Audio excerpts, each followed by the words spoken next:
Saviez-vous qu'un recruteur passe en moyenne 40 secondes sur un CV? Ça ne vous laisse pas vraiment le temps de convaincre et c'est bien pour ça qu'il vous faut tous nos conseils pour créer un CV clair et convaincant.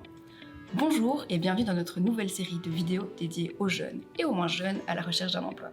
Dans ce premier épisode, on va donc s'atteler au CV, aussi bien au fond qu'à la forme, et on va vous donner toutes nos astuces pour créer un CV qui ne passera pas inaperçu. Ready? C'est parti!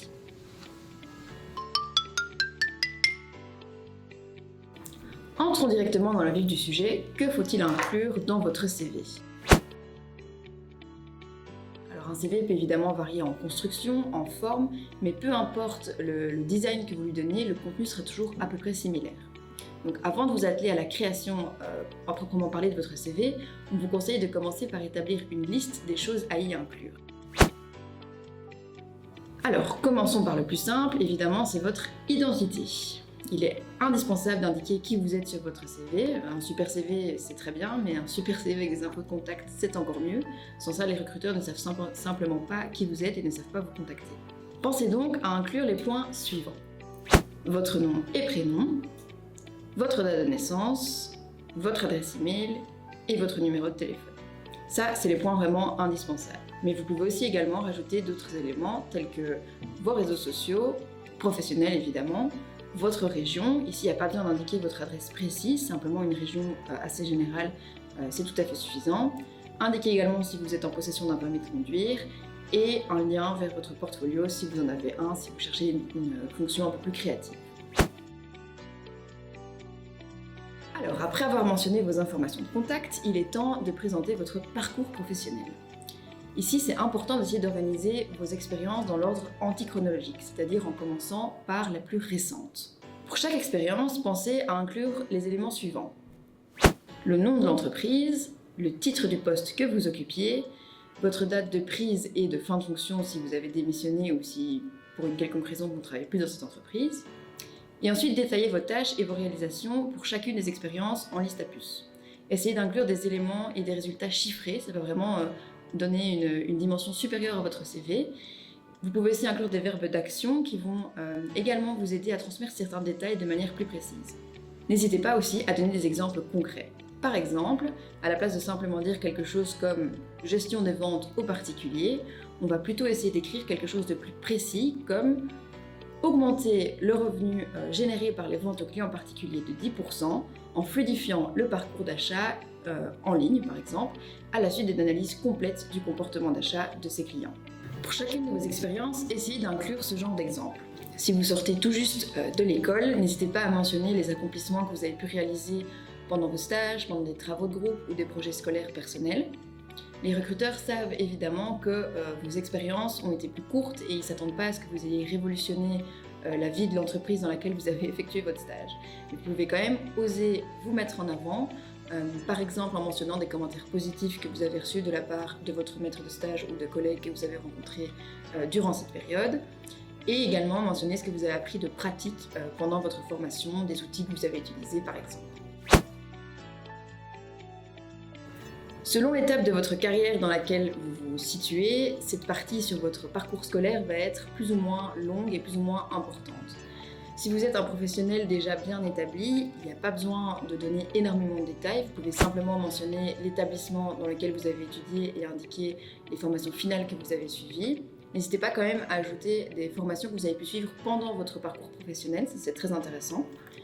Par contre, si vous êtes un étudiant qui vient tout juste de finir ses études, du coup plus vraiment étudiant, à la recherche de votre premier emploi, pensez à rajouter des détails supplémentaires qui pourraient vraiment faire la différence et ramener à l'offre à laquelle vous postulez.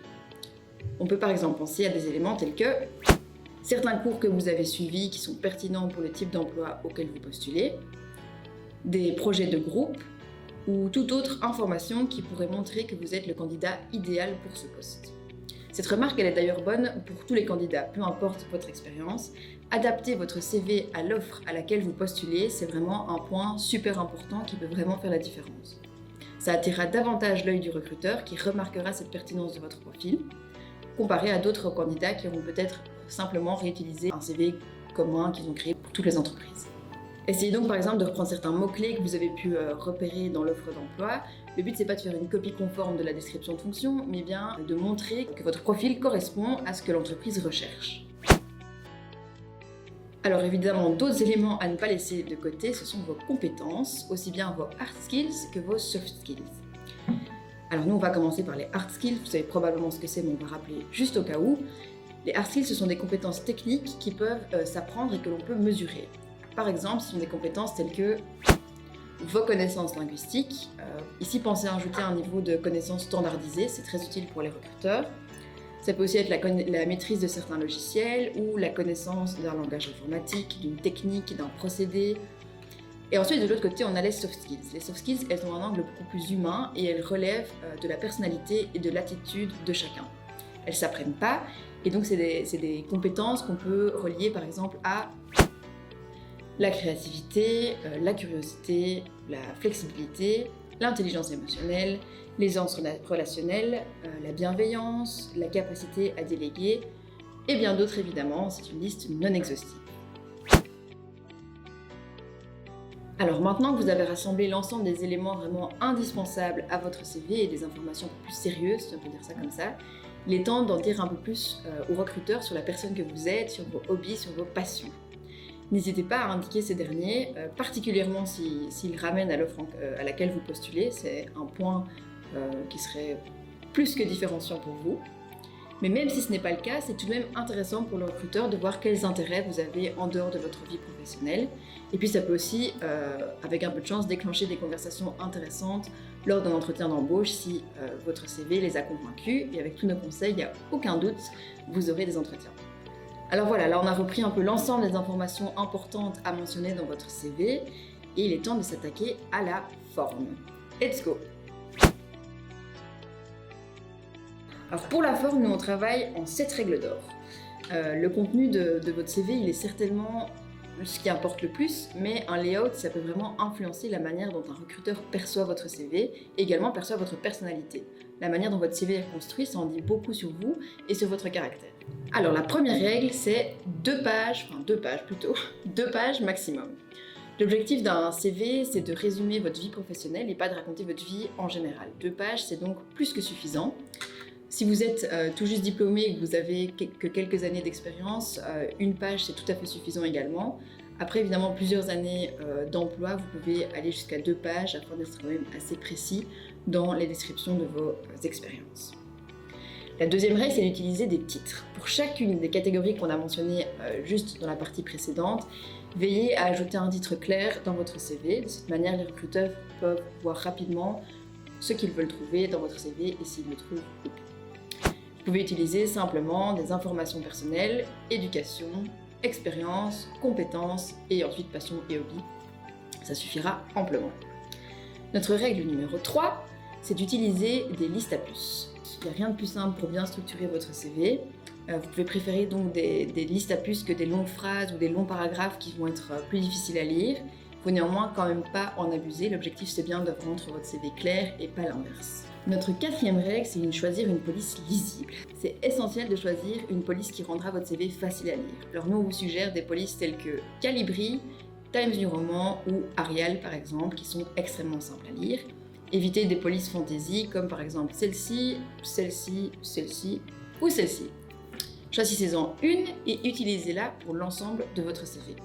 Au niveau des tailles de police, on vous conseille une police 11 ou 12 pour le contenu, les éléments de texte, les listes à puces, et 14 ou 16 pour les éléments de titres et de sous-titres.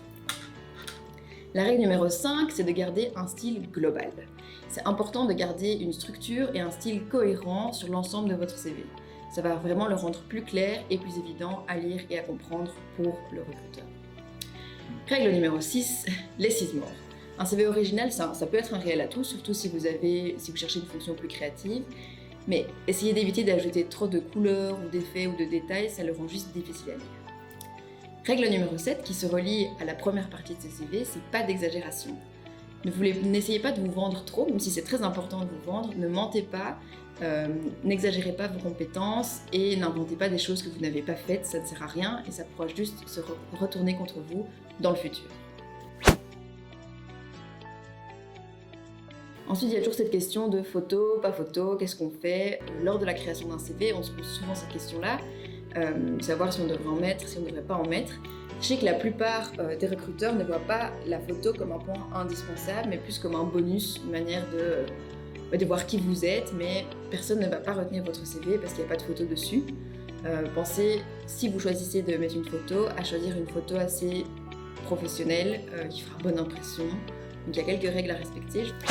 Évitez les photos de vacances ou très informelles. Préférez un fond neutre qui n'attirera pas trop l'attention. Montrez votre professionnalisme, donc tenez-vous droit. Ensuite, légèrement de profil, vous baissez très légèrement la tête et puis vous souriez. D'ailleurs, osez sourire, c'est quelque chose, on pense parfois qu'une photo de CV, ça doit être une photo comme sur une pièce d'identité ou sur un permis de conduire. Pas du tout. Vous pouvez avoir l'air heureux d'être là, vous pouvez avoir l'air motivé d'entrer dans l'entreprise, évidemment sans exagération, comme toujours. Et ensuite, n'oubliez pas que d'autres photos de vous sont probablement en ligne, que vous avez publiées, que vous avez oubliées. N'hésitez pas à faire un petit tri très complet de vos publications sur les réseaux sociaux avant d'envoyer votre candidature. Si vous pouvez les trouver, d'autres personnes peuvent les trouver aussi. Alors, on a maintenant toutes les informations en main pour créer un CV convaincant qui sera la première étape vers le job que vous souhaitez avoir. Maintenant, il est temps de lui donner vie. Et pour ce faire, il y a de nombreux outils qui sont à votre disposition. Alors évidemment, le plus connu, c'est Microsoft Word. Il y a des templates qui sont disponibles sur l'outil. Idem pour Google Docs. Il y a également des templates qui sont tout faits. Vous avez juste à remplacer votre nom, vos expériences, etc. Alors un outil un peu plus différent, c'est Canva. Canva, c'est l'outil idéal si vous cherchez à vraiment customiser votre CV et à le rendre un peu différent de la concurrence, si on peut appeler ça comme ça. C'est un outil qui est super facile pour customiser des documents. Il y a une version gratuite que vous pouvez utiliser en ligne et ça devrait suffire pour créer un CV original, mais attention, toujours en restant facile à comprendre. Et ensuite, finalement, on a les créateurs de CV. Ici, on prend un peu plus notre distance. Les créateurs de CV ne se valent pas tous. Ça vous permettra de créer votre CV automatiquement en ligne en rentrant vos informations. Faites tout de même donc attention à ce que les informations que vous entrez dans le logiciel soient bien reprises au bon endroit dans le CV et ne faites peut-être pas toujours une confiance aveugle à ce genre de site. Et donc au final, peu importe le site ou l'outil que vous utilisez, ce qui est important aussi dans votre CV, c'est qu'il soit lu correctement par les ATS. Alors ATS, qu'est-ce que c'est quoi ça? Les ATS, ce sont des Applicant Tracking Systems. Donc c'est en fait un outil qui va simplement lire et classer votre CV et voir si vous êtes un candidat potentiel. Donc afin que cet outil puisse lire votre CV de manière efficace, il faut éviter les tableaux, les logos, les graphiques ou les images superficielles inutiles. Pensez à formater votre CV relativement simplement, à séparer les catégories donc par des titres et des listes à puces, du gras, potentiellement quelques couleurs, italiques ou du souligné, mais évitez donc les tableaux qui vont complètement faire bugger le système, on ne va pas se mentir. Ensuite, le nom de votre document est aussi important, aussi bien pour le recruteur que pour l'ATS, et même pour vous, pour vous retrouver dans vos dossiers. Par exemple, plutôt que de nommer votre CV de manière automatique, CV, Romane, mon prénom, un numéro, optez pour un CV plus précis, Romane, nom de famille, marketing professionnel, le nom de l'entreprise par exemple, et ça va être beaucoup plus précis aussi bien pour le recruteur que pour vous et que pour l'ATS. Ensuite, choisissez toujours un format PDF si vous l'envoyez par mail. Si vous l'uploadez sur un ATS, un Word, ça peut également fonctionner. Et voilà, on a déjà fait le tour de tous nos trucs et astuces pour créer un CV clair et convaincant qui retiendra l'attention des recruteurs. Si cette vidéo vous a plu, n'hésitez pas à vous abonner à notre chaîne. D'autres vidéos arrivent notamment sur comment écrire une super lettre de motivation ou comment vous préparer pour un entretien. Si vous avez encore quelques questions, n'hésitez évidemment pas à les mettre en commentaire, on se fera un plaisir d'y répondre. N'hésitez pas également à aller jeter un œil sur notre site stepstone.be sur lequel vous trouverez des centaines d'articles pour vous aider dans votre recherche d'emploi et également des milliers de jobs qui n'attendent que vous. À la prochaine!